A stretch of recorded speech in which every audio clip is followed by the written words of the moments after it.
नमस्कार, मी ॲडव्होकेट बापूसाहेब जाधव मुंबई 24 तास या चॅनल मध्ये आपले सहर्ष स्वागत करीत आहे.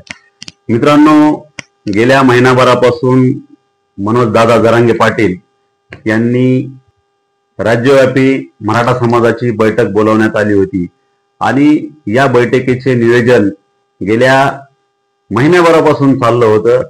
मुंबईची पूर्वतयारी म्हणून आपल्याला 29 जून रोजी बैठक घ्यायची आहे, पण ती अशी ठराविक जिल्ह्याची न घेता पूर्ण महाराष्ट्राची घ्यायची आहे असं ठरलं. आणि महिनाभरापासून जी तयारी चालू होती ती 29 जून रोजी संपणार होती आणि 29 जून रोजी महाराष्ट्रातून 36 जिल्ह्यामधून पूर्ण महाराष्ट्रातून एवढी मराठा सेवक आले की त्या अंतरवली सराठी येथे पाय ठेवायला पण जागा नव्हती. ती गर्दी एवढी भयानक होती आणि महाप्रलय होता की इकडं अंबड, इकडं पाचोड आणि इकडं जवळपास गेवराईपर्यंत रांगाची रांगा लागल्या होत्या. जसं काय एखादी महासभा आहे या पद्धतीने मराठा सेवक, मराठा समाज अंथरवलीकडे येत होता. आणि अंथरवलीकडे आल्याच्या नंतर 12चा टाइम होता, परंतु लोक 4 वाजेपर्यंत येत होते. मित्रांनो, 12 वाजता जरांगे पाटील या ठिकाणी स्टेजवर आले आणि आल्याच्या नंतर त्यांनी बैठकीस सुरुवात केली आणि बैठकीस सुरुवात केल्याच्या नंतर एक एक एक एक मुद्दे घ्यायला सुरुवात केले. परंतु हे मुद्दे जसे सुरू होत होते तसेच लोंढे माणसाचे किंवा मराठा सेवकाचे, मराठा समाजाचे हे अंथरवलीकडे येत होते, त्या मंडपामध्ये येत होते. त्या ज्या ठिकाणी बैठक बोलवली होती त्या ठिकाणी हे लोंढे येत होते.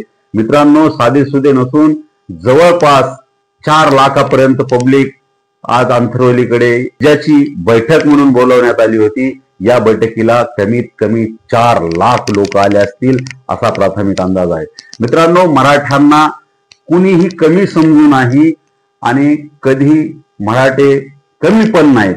कारण मित्रांनो, आज बरेच लोक हौसे गौसे नवसे हे लोक म्हणत होते मनोजदादा जरांगे पाटील हे एकटे पडले आहेत आणि त्यांच्या माग समाज आता राहिला नाही आणि समाजामध्ये फूट पडली असे ज्या वावड्या उठवत होते, या वावड्याला कुठंतरी आज ब्रेक मारायचं काम या मराठा समाजाने केलं आहे. कारण एका हाकेवर इतके मराठे येतील ते बी एका बैठकीसाठी, हे मित्रांनो साधं सुद्धा उदाहरण नाही. कारण आज जगामध्ये एकमेव बैठक झाली असेल तर ती आज अंथरवली सराटीची बैठक झाली असेल. कारण मित्रांनो, ही बैठक फक्त राज्याची होती आणि राज्याच्या बैठकीला जर 4 लाख लोक येत असतील तर मुंबईकडे जाताना 29 ऑगस्ट रोजी मराठा समाजाचा काय महाप्रलय असेल आणि काय लोंढे मुंबईमध्ये घुसतील हे आपण समजून घेतलं पाहिजे. कारण मित्रांनो, आज एक छोटस गाव अंथरवली सराटी म्हणजे एक खूप मोठं गाव नाही, परंतु त्या 4 लाख लोक जर येत असतील आणि त्याचा वनवा जवळपास इकडं वडी गोदरी, इकडं अंबड आणि इकडं गेवराई शहागड पर्यंत जर दिसत असेल तर सरकारचे डोळे नक्कीच शिवलेले नाहीत किंवा डोळ्यामध्ये काही गेलेलं नाही. मित्रांनो, सरकारने वेळीच जागं व्हावा आणि मराठा समाज जो आरक्षण मागत आहे ते आरक्षण लवकरच दिलं पाहिजे. कारण आपल्याला जर मुंबई जाम करायची नसेल तर मराठ्यांना आरक्षण दिलं पाहिजे आणि ते पण ओबीसीतून दिलं पाहिजे, अशीच मनोजदादा जरांगे पाटील यांनी राज्य बैठकीमध्ये आज डिक्लेअर केलं आहे.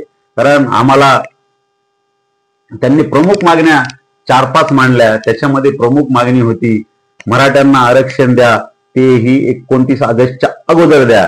दुसरी गोष्ट, दुसरा विषय होता जे राज्यामध्ये मराठ्यांच्या पोरांवर जे गुन्हे दाखल झाले आहेत ते त्वरित वापस घ्या. दुसरा गोष्ट विषय, गायकवाड जी समिती नेमलेली आहे त्या समितीला मुदत वाढ द्या आणि आमचं 29 ऑगस्टच्या आत आरक्षण द्या.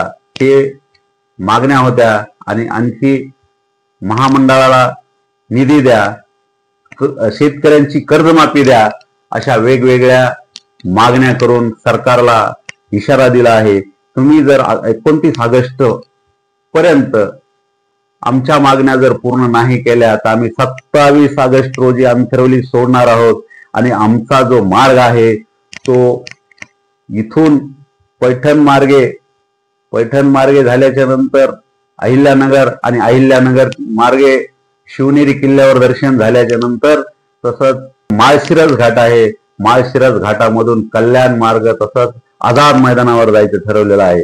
मित्रांनो, हा 4 लाख लोकांचा जो काही जनसागर होता त्या जनसागर नक्कीच सरकारने बघितला असेल, फडणवीसनी बघितला असेल, शिंदेंनी बघितला असेल आणि अजितदादांनी पण बघितला असेल. मित्रांनो, मराठा समाजाच्या मागण्या थोड्या आहेत, जास्त नाहीत. कारण ऑलरेडी पहिला 60% समाज हा ओबीसी समाजात जाऊन बसला आहे आणि उर्वरित जो 40% राहिला आहे तो मराठा आणि कुणबी एकच आहेत. हे अध्यादेश जो काढला होता शासनाने त्याची अंमलबजावणी केली पाहिजे. आणि दुसरी गोष्ट अशी आहे की ओबीसीतून आरक्षण लवकर दिलं पाहिजे. कारण 29 ऑगस्ट म्हणजे आता काही लांब नाही.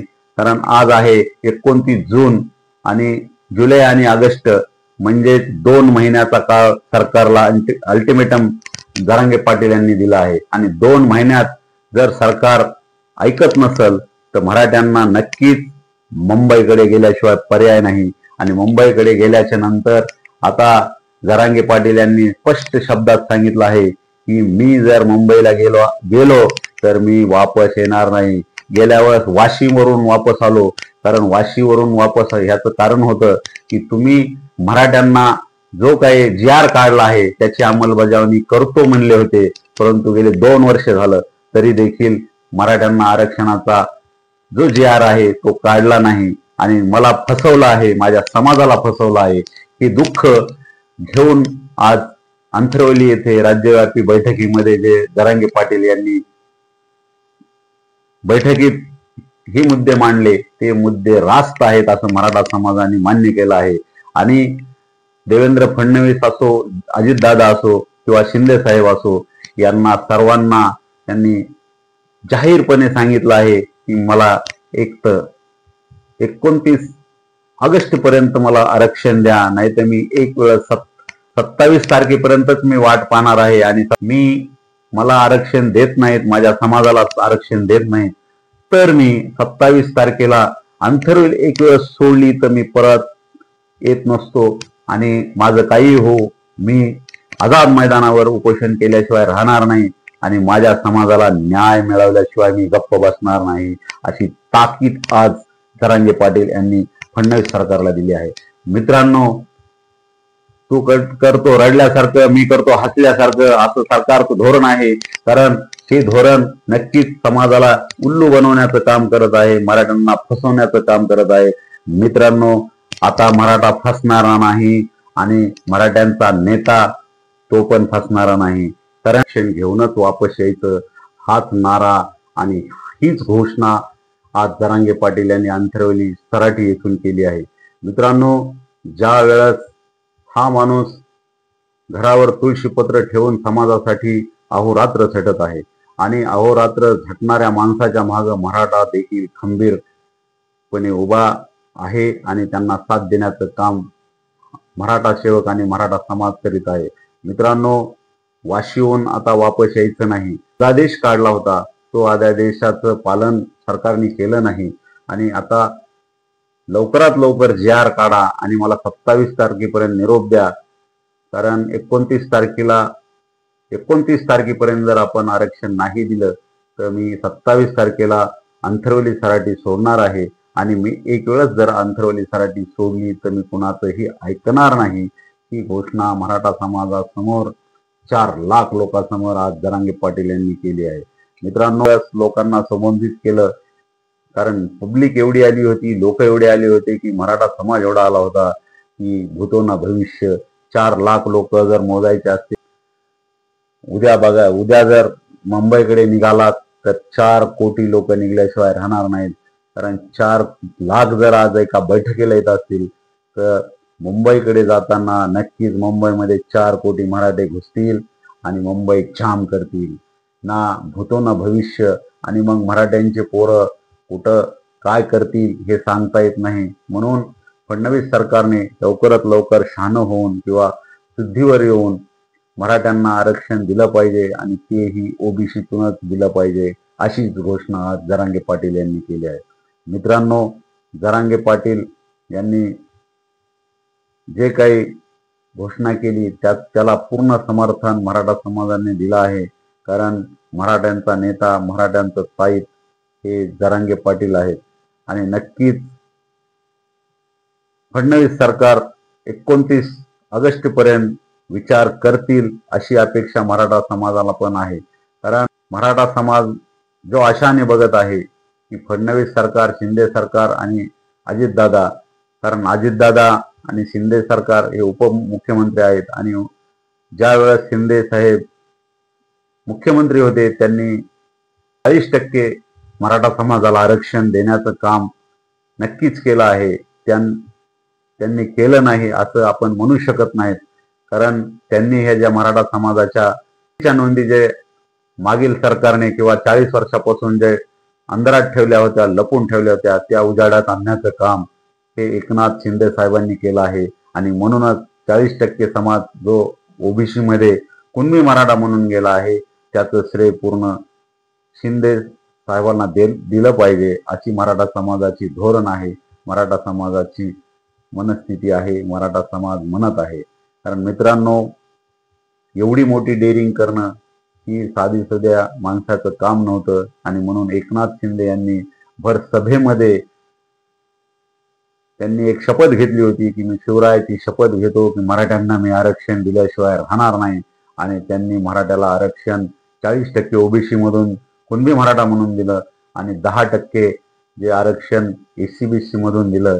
हे खूप मोठी क्रांती आहे. आणि म्हणूनच आत्ता जे सत्तेवर आहेत देवेंद्र फडणवीस यांनी विचार करून मराठा समाजाला ओबीसीतून आरक्षण देण्यासाठी काहीच हरकत नाही. कारण मराठा आणि कुणबी हे एकच आहेत असा GR काढावा लागेल आणि काढलाच पाहिजे. आणि मराठा देखील देवेंद्र फडणवीस यांना डोक्यावर घेतल्याशिवाय राहणार नाही.